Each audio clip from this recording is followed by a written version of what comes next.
హృతిక్ రోషన్ తన HRX బ్రాండ్తో 100 crores business చేసి చూపించాడు.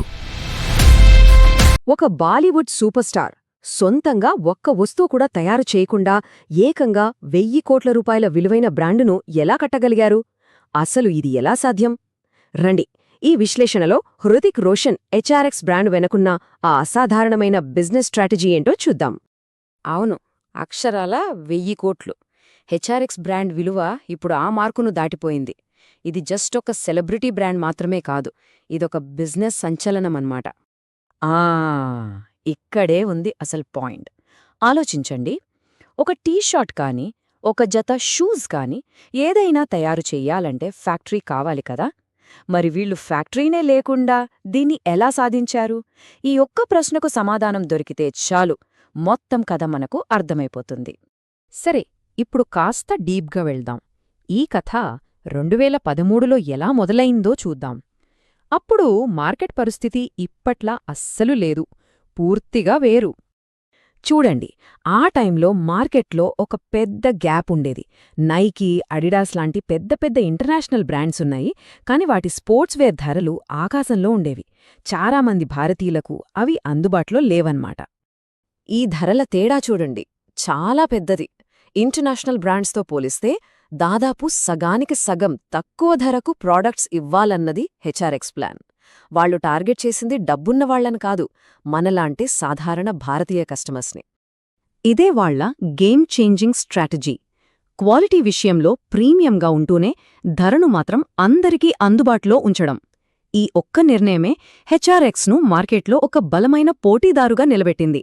ఉదాహరణకు చూస్తే, ఒక నైక్ లేదా అడిడాస్ టీషర్ట్ సగటున 2000 రూపాయలు ఉంటే హెచ్ఆర్ఎక్స్ టీషర్ట్లు కేవలం 499 నుంచి 1000 రూపాయల మధ్యలోనే దొరికాయి. ఈ ప్రైజింగ్ స్ట్రాటజీ మార్కెట్లో ఒక రకమైన సంచలనం సృష్టించింది. దీని వెనుకున్న బిజినెస్ మోడల్ని అసెట్ లైట్ స్కేలింగ్ అంటారు. సింపుల్గా చెప్పాలంటే, ఫ్యాక్టరీలు, గోడౌన్లు లాంటి ఖరీదైన ఆస్తుల మీద పెట్టుబడి పెట్టకుండా ఆ పనులన్నీ వేరేవాళ్లకప్పగించి బ్రాండ్ను మాత్రం వేగంగా పెంచుకుంటూ పోవడం. మరి ఫ్యాక్టరీలే లేకుండా ఇదంతా ఎలా సాధ్యమైంది? అదంతా ఒకే ఒక్క తెలివైన భాగస్వామ్యం వెనుకున్న మ్యాజిక్. ఆ భాగస్వామ్యమిది. ప్రోడక్ట్ తయారీ, షిప్పింగ్, స్టాక్ మేనేజ్మెంట్ లాంటి పెద్ద పెద్ద తలనొప్పులు, రిస్కులు అన్నీ మింత్రా చూసుకుంది.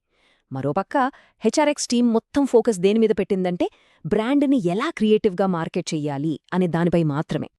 దీనివల్ల హెచ్ఆర్ఎక్స్కి ఒక పెద్ద అడ్వాంటేజ్ వచ్చింది. ప్రొడక్షన్ గురించి ఎలాంటి టెన్షన్ లేకుండా తమ బ్రాండ్ను జనాల గుండెల్లోకి ఎలా తీసుకెళ్లాలి అనే దానిపై 100% కాన్సంట్రేట్ చేయగలిగారు. చాలా సెలబ్రిటీ బ్రాండ్లు ఎందుకు ఫెయిల్ అవుతాయంటే, వాటికొక సోల్, ఒక ఆత్మ ఉండదు. కాని హెచ్ఆర్ఎక్స్ మాత్రం నిలబడింది. ఎందుకు? దానికి కారణం ప్రామాణికత, అంటే ఆథెంటిసిటీ. హృతిక్ రోషన్ పర్సనల్ జర్నీనే ఇక్కడ బ్రాండ్కు ప్రాణం పోసింది. చిన్నప్పుడు ఎదుర్కొన్న సవాళ్లు, ఫిట్నెస్ మీద తనకున్న ప్యాషన్, ఇవన్నీ జనాల్కు బాగా కనెక్ట్ అయ్యాయి. ఇదేదో డబ్బుల కోసం చేస్తున్న మార్కెటింగ్ జిమిక్లా కాకుండా ఒక నిజమైన కథలా అనిపించింది. సో ఈ asset light model, authentic branding కలిసేసరికి రిజల్ట్స్ అద్భుతంగా వచ్చాయి. 2013లో మింత్రాతో మొదలై ఫస్ట్ ఇయర్లోనే సూపర్ హిట్ అయ్యి ఇప్పుడు ఏకంగా 1000 కోట్ల మైలురాయిని దాటేసింది. ఒక్కసారి ఆలోచించండి, లాంచ్ చేసిన మొదటి సంవత్సరంలోనే 350 కోట్ల రూపాయల రెవెన్యూ. ఇది వాళ్ల స్ట్రాటజీ ఎంత పవర్ఫుల్గా వర్కౌట్ అయ్యిందో చెప్పడానికి ఇంతకంటే పెద్ద ప్రూఫ్ అవసరం లేదు.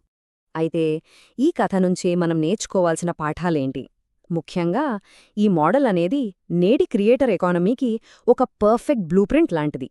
ఇది కేవలం ఒక పాత కేస్ స్టడీ మాత్రమే కాదు.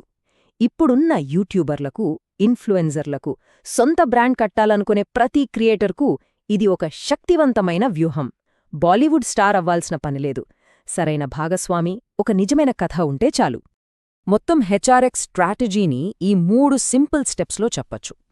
ఫస్ట్, మార్కెట్లో ఎక్కడైతే పెద్ద కంపెనీలు ఎక్కువ ధర పెట్టి అమ్ముతున్నాయో ఆ గ్యాప్ని పట్టుకోవడం. సెకండ్, ప్రొడక్షన్, లాజిస్టిక్స్ లాంటి ఖరీదైన రిస్క్తో కూడిన పనులను వేరే వాళ్లకు అప్పగించడం.